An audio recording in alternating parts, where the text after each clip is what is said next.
The January window is almost open and fans want a new striker. But will be.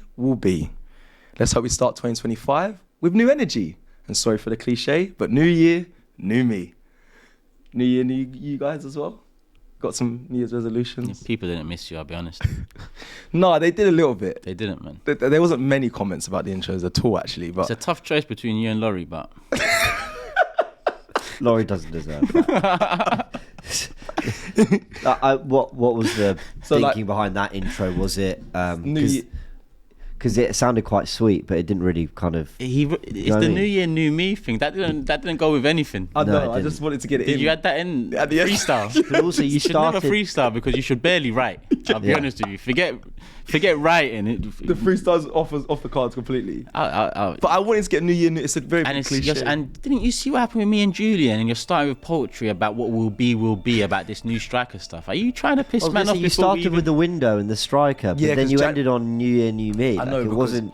The game's on New Year's, isn't it? So it's like it was be the New Year. So I just thought I have to add that in. Obviously, the January window, we'll discuss some stuff in this preview as well. Do you know what's worse than missing a game over the holidays? Not being able to watch it because you're traveling for New Year's. And let me tell you, people, I have been there. Barcelona 2018.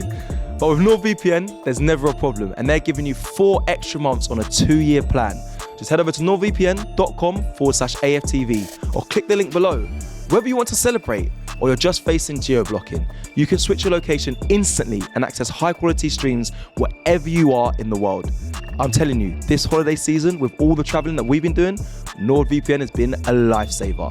Just hop on to one of the 6,000 plus servers in over 100 countries and you're back watching Arsenal matches like you never left home.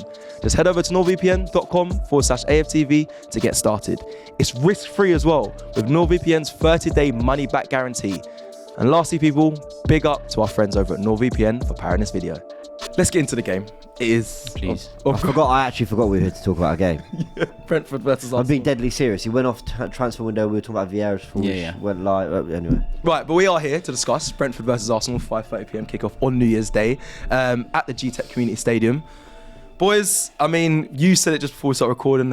Big game, every game. Everyone says it is what it is what it is. But every game is a big game. We're not going to take away from that. I actually saw a lot of fans online saying, I want to start with this. They don't see Arsenal, this is other fans, winning or getting maximum points from Brentford away and Brighton away. Are these two tough games that you don't see Arsenal getting maximum points? Okay, look, the whole big game thing, we can do that every week because when you're chasing and you've given yourself no room for error, yes, every game is going to feel massive in the Premier League if and it should be our aspirations to do as well as we can in the hope that something happens. It's a big month. That I can happily say, and that's not true of every month. There are months where you have some easier games, where there's some Champions League group games in there that are maybe going to kind of, I don't know, water down the intensity of the fixture list maybe. This month is huge. Yeah. There's a big week, which we'll talk about when we preview that, which is Newcastle at home, United at home. We can't afford to lose any of those because now there's a lot of attention on the cups for me. I think this week is bigger. What? It's mad. I'm not saying you're wrong. It's just... What, the Brentford and Brighton?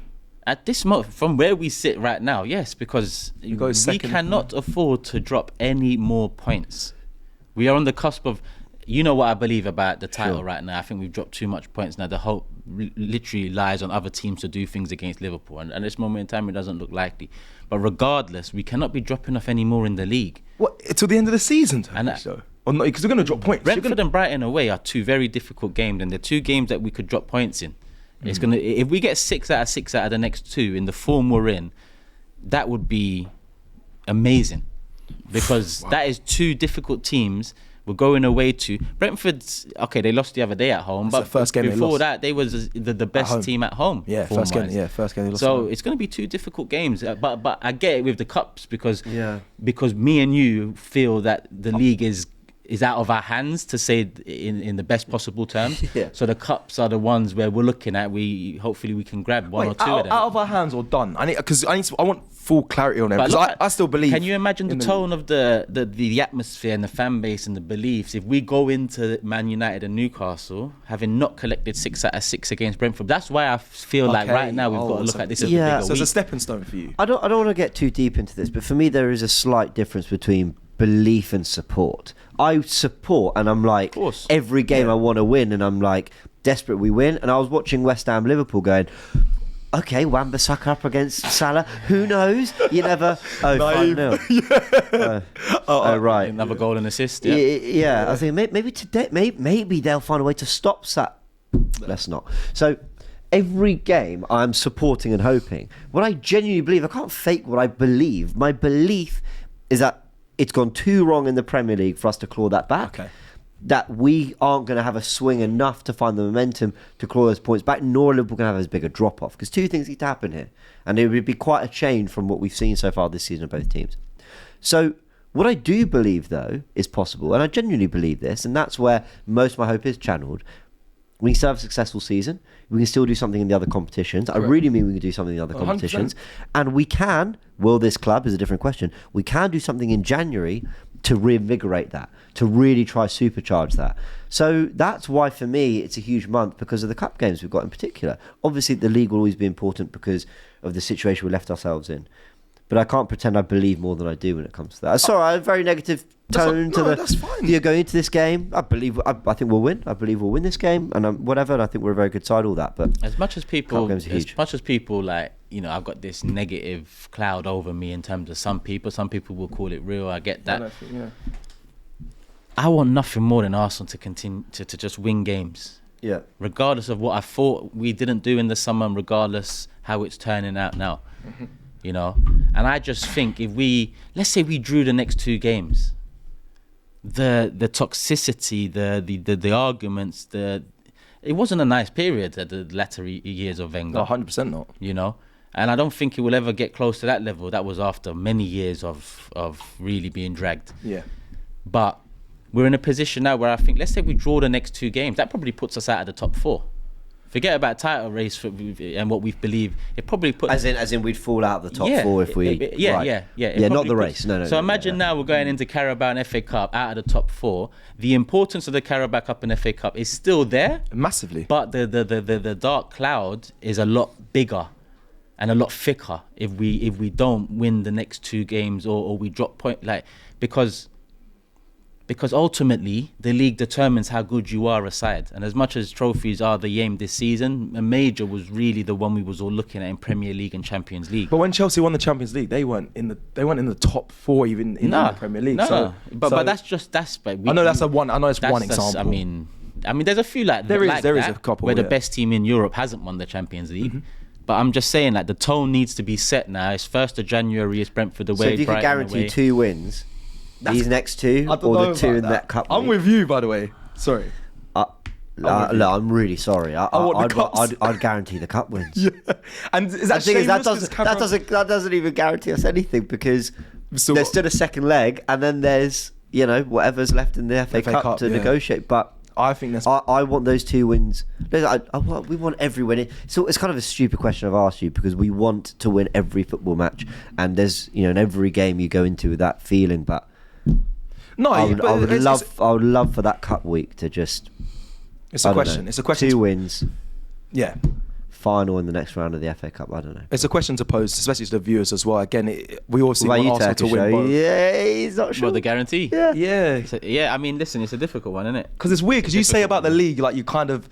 We're too far off, or whatever you've made it. I think that. Yeah, but then the cup's surely the more. You don't want that to be true. No, it's just what I think. It doesn't, you know, it's not a fact. Yeah, it's true. You know, things. The first league title I see Arsenal win came back from, what was it? 13 points behind United in November or December. Yeah, that's the first title I saw. So, like, anything can happen. You know, City were 8 points behind United with 6 games to go the Aguero year. Mad when you think about the numbers there. We was top for 200 and something days. 48 days. Yeah. So things can happen. Okay. But we are on the cusp in the league in terms of any more drop points, especially a loss. So over and out, and that will overshadow even progress into the 5th round of the FA Cup or winning the first leg of the Carabao Cup, because ultimately the league is what sets the tone. So what's more important? What's more important? What week? For me, it's the upcoming 2 games are more important. Fair. For now. Fair. And do you know what? You make a good point about what we've seen in history. I don't want this all to fall apart. Like, No, of course. And I think we're at risk of it, and that's what I don't want. No, you're like, right. People think I want some of the things that nah, man, don't want that. I don't want it. And dropping points in the next two, I think it could, because there's a lot. Look at Lee. Lee goes to games more than anyone, right? Yeah. Recently he's been saying after games, the tone of the fans, some of the comments and so on. It's already kind of, it's bubbling in the background, getting weird. Yeah, it is. So any more drop points in the league, I'm sorry, but we got to remember it's the first leg of a Carabao Cup and it's the third round of the FA Cup. So as much as we expect in those two as well now, there's no excuses. It's the league still. You are so right, and I know it's like it's the thing no one wants to say, because ultimately, like it's all bad. But basically, fooling up. If we're not going to win the league, I still want to finish second. I know to so many people it's like, but who cares? Because Slot in his first year and Liverpool have won it and whatever. But it's like, you're right. I don't want it to fall apart. I don't want it to suddenly become some terrible side. I don't want to be miles off it. I don't want us to get, below 80 points. And all these things that kind of maybe might illustrate, okay, my word, it's so disappointing we didn't achieve this. And we've got to really look internally why.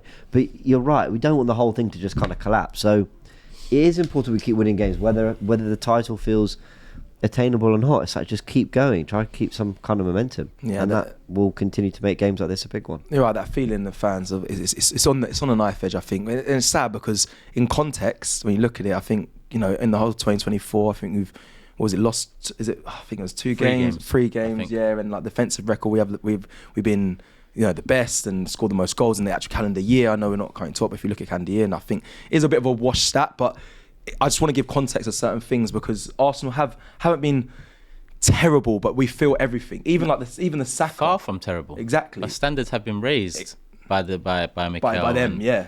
The players out there. Yeah, it's true. You cannot keep the same standards of 4 years ago when we had Mustafi and Bellerin and all these men playing for us. It's different times. It's fair.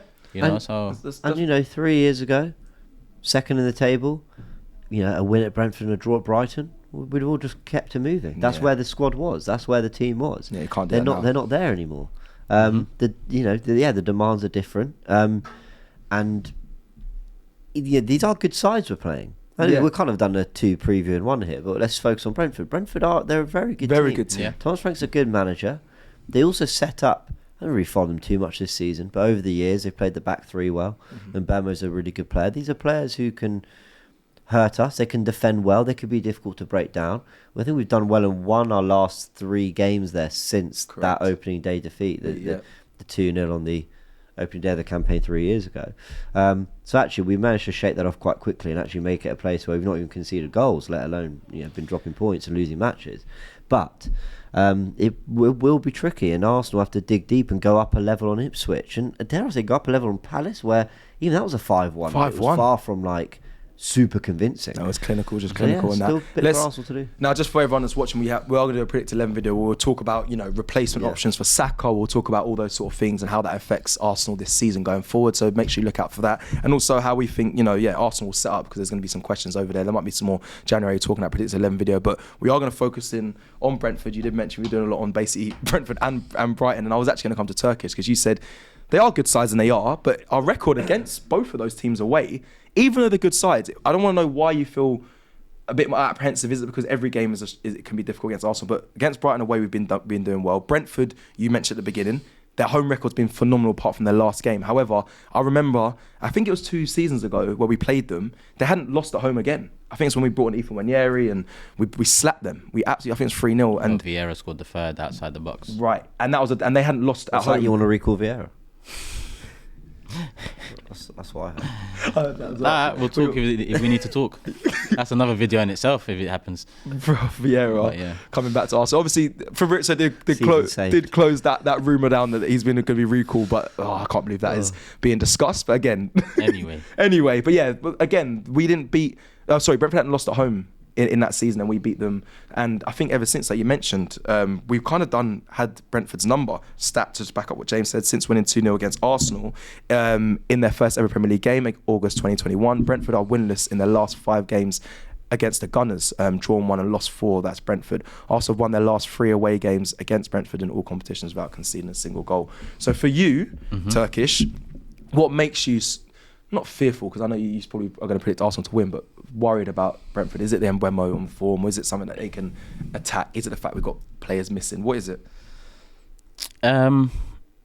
Brentford are a good side. Yeah. I mean, credit to Thomas Frank over the years. He's moulded that side so well where it's not about any one particular player. It's the whole unit. It's the whole team, you know. They lost Tony, and listen, they're mid-table-ish now, you know. But Mbeumo steps up, and I always thought he's kind of a gem going under the radar because Tony's getting all the plaudits, but he's getting, you know, I think he's got 10 goals in the league now, if I'm not mistaken. Yeah, 10 goals. From the right-hand side. Correct. You know, but he does play across, and he is kind of free to roam. Take him Arsenal? Yeah, you would, because Saka is the starter there, innit? And Mbeumo would be in rotation, and Mbeumo would be challenging and fighting. And that side becomes 10 times stronger. But I think Mbeumo's in a different place now. His next move is probably going to a bigger team to start. But then they've also got Wisa up top, who, listen, he's the one that's, you know, taken on Tony's role and made it his own now in a very different way. He's got pace, the counter-attack with him and Mbeumo. Shadow looks good as well. Yeah. Another one that just come out of nowhere. And I just think that if we leave them space in transition, they've got players that can hurt us. I feel the last 10 minutes against Ipswich when Partey came on, Ipswich were playing through us like, you know, like knife through butter. Like, if we cannot afford that, in my opinion, against Brentford, because they have the attackers that will be able to close down the move and get a goal or a shot on target or something out of it. So I worry a bit about that. Ultimately, we are the better team. We have got a good record there, and I'm going to stop short of saying I expect to win, because I am hesitant there because the way we've been playing and what Arteta's thrown up in this good exercise of his in terms of going safe with Martinelli and Trossard rather than giving Ranieri a go against Ipswich at home. That's not going to happen against Brentford away, is it? So I expect to see the same forward line. Can I jump in on that question you asked Turkish? Why are we apprehensive when the record's quite good? But that's because, like, stats, you can pick them how you want. And I remember those games. Okay, put aside the 2-0 defeat on the opening day. We were bad, and we had our reasons for that. Cool. The Havertz loss. The game after that, 2-1 win at the Emirates, where we got the Tony revenge tweet one. You know, that was kind of hard work. I know we were 2-0 up. They scored in the 95th minute, but difficult to break down. I don't think we scored until the second half. Go to the season after that. That's the only convincing win, the 3-0 win there, where I thought, wow, we've just come and peppered them. And that's the best football Arsenal have played post-Wenger, really. That kind of 6 months or a year of Arsenal. Go after that. We drew 1-1 with them in the kind of February of that 22-23 season. Again, really hard to break them down. We did go 1-0 up. They pulled one back. Goes to the season after that. It was a 1-0 late goal from Kai Havertz. It was a late goal from Kai Havertz again at the Emirates in March, just before Liverpool played Man City. That was Zekai's first game. Was it? Was your son's do you remember first that was Zekai's first game? Yes, it was. Havertz.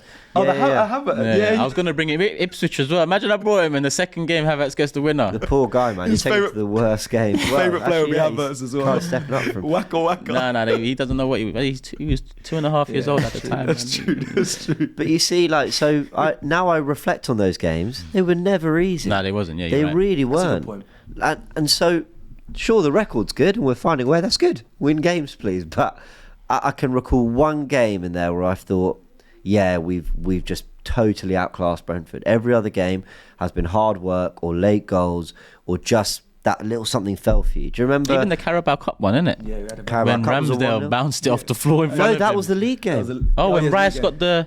Remember when Rice cleared it off the line? That was league. And you were cussing Ramsdale saying he had. So how close were we to go 1-0 down on that? And you know, if we're going 1-0 down, it's all done. It's drop points. Yeah, that was the league. We used to have a chance. It was in that Reece game Nelson in the Carabao Cup, and Ramsdale I think actually played all right in that one. No, probably not. No, I think he made one mistake. Yeah, no, he played all right, but there was one glaring, I think, mistake. But you make good points. They haven't been easy games, and it is it's frustrating. Even I was just on another channel earlier, and I spoke about Ipswich, and I said how we weren't massively convinced we got the job done. We suffocated, whatever. We had control, whatever. But that opportunity that Ipswich had in the first opening minutes, if that goes in, I don't know what happens in that game. Do we drop points or not? But it seems like it'd be a lot more of an uphill battle. We probably wouldn't be getting 3 points. If we deliver that same performance against Ipswich, against Brentford, I feel differently about it. Away from home, you never let them anywhere near a goal really till the last couple of minutes. Yeah, different. Yeah, and also, that's crazy. That's true. Were Arsenal value for 2-3 goals on the day? Well, 1-0's about right, but Havertz probably should have scored. Ødegaard definitely had 2-3 sights at goal. Gabriel, man, I mean, what a miss from that. That was, you give him that 100 times, I swear he scores 98 of them. Pretty much in the goal. So, on another day, you do that at Brentford. Now, I know it's different context, the opposition, whatever. You do that exact game and how it went away at Brentford, I'm much, much, much 100%. Happier with. So 100%. It's the context too. And Arsenal have that ability to still control a game of football with or without Bukayo Saka. It's the magic we're talking about that we lose without these Saka. 2 games, I keep on saying it. I'll take 2 Ipswich wins, 1-0, 1-0 in the same manner, even less because I feel setting the tone not only for the next 2 cup games, but the year, the month, the second half, the resurgence and all of that. These 2 games are important. Yeah. And if you can get 6 out of 6, and then it's cup time. But in that fashion, how he played Ipswich, you'd be happy with that, really? Because at this point, I know that this attack is going to struggle to excite me. I know this now. But are you not worried about this game because of what you saw against Ipswich? I'm not worried. No, I hear that. But I'm just saying off the back of what you saw against Ipswich, are you not feeling that? Basically, if we were struggling at home to Ipswich to create those chances, why do we think it's going to be any better? Exactly. We're just talking about what you'd take. I'm just giving you what my opinion of the importance of these 2 are in the big scheme of things. In my opinion, I think 2 points out of the next 6. It could be a dark January. I think 0. It could be a 1 peak. 4, I'm going to say something that makes maybe no the minimum. sense. This makes no sense. Go on. I do intros, bro. No, because time moves the same. but which one do you guarantee? What week? 2 wins, still the cups? Yeah. But January, I don't know what it is. But from January, the season just flies by. Yeah. I don't know what it is. Like, before you know it, it's mid-Feb and the Champions League is back. Before you know it, the Carabao Cup finals played. Before you know it, that's like the FA Cup semi-finals out of nowhere, and you're like, okay, that's happening. It feels like the business end of the season. And I remember when we came back, and it is slightly skewed because we had that 3-week break, but we lost the FA Cup game to Liverpool. We had the 3-week game because it was 3 weeks. Yeah, it was 3 games that win. We had the 3-week break. And then we beat Palace 5-0. And I swear, from that moment through to the end of the season, it was just like bam, bam, bam, bam, bam. And probably because when you're winning, whenever you're losing, you feel like you've got to sit on the defeat for a bit longer. But when you're winning, it's like games come thick and fast. And momentum can be huge. So 9 big. games in a month. So you are right about get those 2 wins. That's mad. It sets the tone. Imagine the first 2 of the 9 games you mess about. Good luck. Yeah, it's gonna be disastrous. It's just going to be relentless. Like 9 games in January. It's mad. huge. Big games as well. Can be. There's a whole video which we've basically done in this. Really, there's a whole video in a. Can define basically the season how big is this month? Yeah, like, massive. And it. I don't know. I think it could be genuinely season defining for Arsenal. You know, definitely. When you say when you talk about guaranteeing wins, you kind of think, well, basically, if I guarantee those opening 2, how good am I feeling about Newcastle United? I see it from it's that interesting. perspective. Obviously, if you tail in I know it's February 2nd, but the Man City game at home, there's some big fixtures in the month span. But Liverpool go to the Etihad, by the way, in February. There you go. So like you said, it feels like January and February. It's just going to be go, go, go, and you'll probably get a clearer picture of how the season's going to play out. Quickly, will Brentford deploy a low block? Because obviously you play 3, well, 5 of that really. They're at home. Is it a thing where we're going to struggle against? They're quite balanced, man. I feel. Yeah, they counter well though as well. I mean, it's not even a counter; they just build up well, like you said. Mid block more than they do a bit of both, and they do it well. Like they are well balanced. I've actually wondered this. Basically, is there a chance our chance creation goes up because maybe they stick it on us a bit more, and maybe like. Do you think they will do that? Do you think that at home? Do you think they will do that, or do you think they'll? There was a team the other day. They'll sit like Fulham. You know, I think I said this on Forever Arsenal. Stars make fights, basically. It was after Tottenham beat City 4-0, right? And I was saying, I do think the idea of, well, we should beat 18th 5-0, and we should beat 12th 3-0, and we should beat 6th 2-0. Football's never worked like that. So there is maybe something about this game that's going to be more open than Ipswich at home. There is a chance that we, like Palace away was the other day, there's a chance that this is a bit more punch for punch and Arsenal have a bit more joy with it. Because Brentford, I think, will be brave. Thomas Frank isn't one to... They play for a win. They might be pragmatic in how they do it, but they'll play to win. I agree with you, Tosh. They're a very balanced side. They can do a bit of defending. They can take the game to teams. They can go direct. They can play football. They can do a lot of things. And so the reason I mentioned Fulham is, look at them drawing at home to Bournemouth, okay, good side, and Southampton. Yeah. But they just went... They scored 2 goals at the Etihad, followed that up with a a draw at Spurs, a draw at the Emirates, a draw at Anfield, and then a win at the Bridge. Yeah. Like, those 5 games and performances in their last 8 or 9, it's like sensational from Fulham. So what is it about those oppositions that Fulham have a particular game plan or a particular way of playing that really suits them, but they couldn't beat Southampton at home? That's weird. You know, there's something funny about football in that sense. I just think all teams in this Premier League have got such quality, no matter where you are. I know that sounds crazy, but if you look at Everton. Look what Everton have just done. That's what I'm saying. They've just gone undefeated. They play some Chelsea big- at home, yeah. City away, yeah. Arsenal away. They haven't lost. They barely conceded a goal in that. Bro, that's what I'm They've saying. conceded 1 goal in those yeah. 3 games. Yeah, there's quality Styles, all over this league. man, it's a big thing in football with all these tacticians. It's a big thing now. So this could be a reason why Arsenal do win the game 4-2, 3-1 or something. Because who knows? Before we overrun on this preview, I do want to just quickly touch on Liverpool and how far do we feel. I know this is a preview about the Brentford game, but how far do we feel away after watching them from them? Like the way they attack, the way they play. And you always say, it's hopeful that Arsenal can go on and win the Premier League. It seems quite difficult because Liverpool are so far ahead. But do you watch them and feel like there's massive gulf in where we are and what they are? I mean, I heard Ole Einar talk about Arsenal, how we're the best footballing side when you play against us. And Saka's, obviously he's injured now at the moment, but he's the best player that he's faced and stuff like that. So I don't know. I think when you watch Arsenal and people will, criticise us about set pieces, but you hear players that play against us and how quality the football is, and we're winning games. There's a good team at Arsenal. How far? But when I watch Liverpool, I also think, damn, they're always on the front foot. They're just killing off teams. Kind of how we were last season. Can Arsenal get to that? Or do you feel like we're super far off what they are, or are we completely different and it doesn't matter anyway because we're doing our own thing? Go on, Turkish, you go first. Or you're not looking at Liverpool at all like that? No, I look at Liverpool because I need them to lose. Yeah, so do I. That's why. They deserve to be where they are. They have world-class players. My doubts about them at the start of the season came from a new manager. Same. Maybe, I think the majority of us. I probably got sucked into this whole, it'll take every manager that comes to a new club a few years and processes. I'm not going to lie to you. That's probably, At least you're being honest, this one's just because he's picked up, a team with world-class talent throughout, and I overlooked that. But look at what they're producing now. Salah's coming out every other week saying my contract's not sorted, but he's banging in goals, he's getting assists, he's running things, and it's just like... Yeah, actually, if they could please sort that so he stops this whole... I thought it'd annoy him more and he would stop scoring goals. I'm joking, you know what I mean? The whole last year of the contract form? But that's not Salah. I mean, Salah's like, he's been doing this for 8 years. Very different He's not been in the mentality. last year of his contract every year. Very different mentality, though. And then that's what we're dealing with, man. But he's been unbelievable. We've got a team that have not got over the line. And Liverpool have a team that has players that have got over the line in every competition across club football.